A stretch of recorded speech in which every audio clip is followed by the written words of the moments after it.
한 주간 기업 CEO들의 동향을 살펴보는 CEO 풍향계 시간입니다. 오늘은 이재용 삼성전자 부회장과 권영수 LG에너지솔루션 부회장 이야기를 김종력 한지희 기자가 전해드립니다.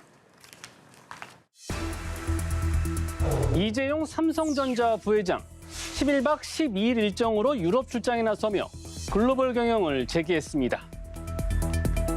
이 부회장의 해외 출장은 거의 반년 만인데요. 오는 18일까지 독일과 네덜란드 등을 방문할 것으로 알려졌죠. 재개는 반도체 장비 확보와 인수합병 등에 이 부회장이 직접 나선 것으로 보고 있습니다. 독일을 먼저 찾은 이 부회장, 이후 네덜란드 ASML사를 찾아 극자외선 노광 장비를 확보할 것으로 보입니다. 반도체 미세 공정에 꼭 필요한 이 장비는 1년에 50여 대만 생산되죠.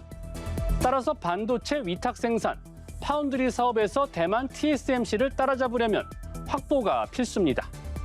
대형 인수합병 여부도 관심입니다. 차량용 반도체 제조사인 네덜란드 NXP와 독일 인피니온, 그리고 영국 반도체 설계업체 ARM 등이 그 대상으로 꼽힙니다. 이 부회장은 출국길에 굳은 표정으로 잘 다녀오겠습니다 라는 말만 남겼죠. 최근 450조 원 투자 계획에 대해 목숨 걸고 하는 것이라고 말했던 이 부회장. 과연 어떤 미래 먹거리를 가져올까요? 권영수 LG에너지솔루션 부회장. 자동차 배터리에 안주하지 않고 에너지 저장 장치 시장을 개척하고 있습니다. LG에너지솔루션이 에너지 저장 장치용 리튬 인산철 LFP 배터리를 내년 10월부터 생산합니다. 미국, 유럽에서 급성장 중인 에너지 저장 장치 시장을 염두한 것으로 풀이됩니다. LFP 배터리는 이 회사 주력 품목 하이니켈 배터리보다 에너지 밀도가 낮습니다. 하지만 태양광 발전소나 공장의 대량 설치가 가능한 게 장점이죠.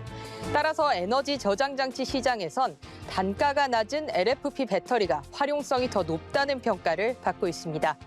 권 부회장은 에너지 밀도가 높은 하이니켈 배터리와 LFP 배터리 등 포트폴리오를 다양화해서 에너지 저장 장치 시장 경쟁에서 우위를 차지할 계획입니다.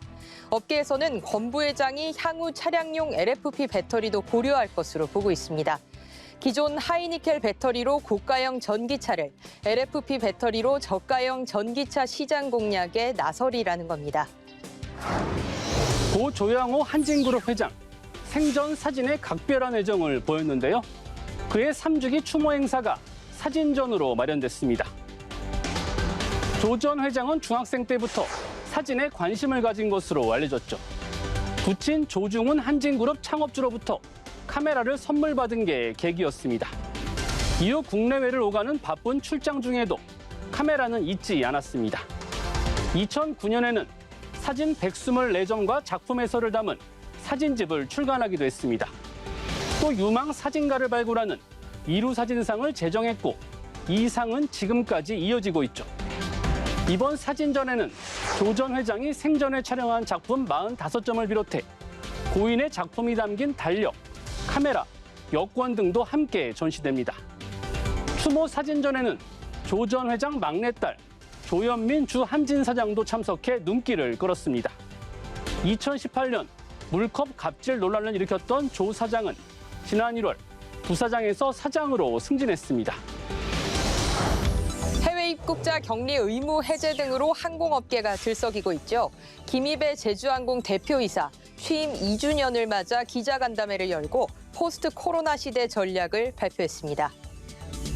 김 대표이사는 제주항공의 전략 키워드로 세상으로 나아가기 위해 도약을 준비한다는 비도 진세를 내놨습니다. 우선 원가 경쟁력과 재무 건전성을 확보하고 내년부터 B737-8 40대를 차례로 도입해 보유 비행기 현대화에 나설 계획이죠. 또 화물기, 도심 항공교통 같은 신사업에도 진출할 방침입니다.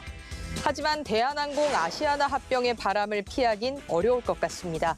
양사 산하 진에어와 에어부산, 에어서울이 합병하면 규모에서 제주항공을 넘어서기 때문입니다. 하지만 김 사장은 통합 여부가 아직 확정되지 않았고 그 사이 제주항공도 성장할 것이라며 저비용 항공사 1위 수성에 자신감을 보였습니다. 포스트 오미크론의 기대감에도 불구하고 대내외 경영 환경은 점점 안 좋아지는 분위기입니다. 국내 주요 기업들도 잇따라 경영 전략 회의를 개최하고 있는데요. 머리를 맞대는 만큼 위기 상황을 슬기롭게 쳐나갈 혁신적 방안이 쏟아져 나오길 기대하겠습니다. 지금까지 CEO 풍양기였습니다.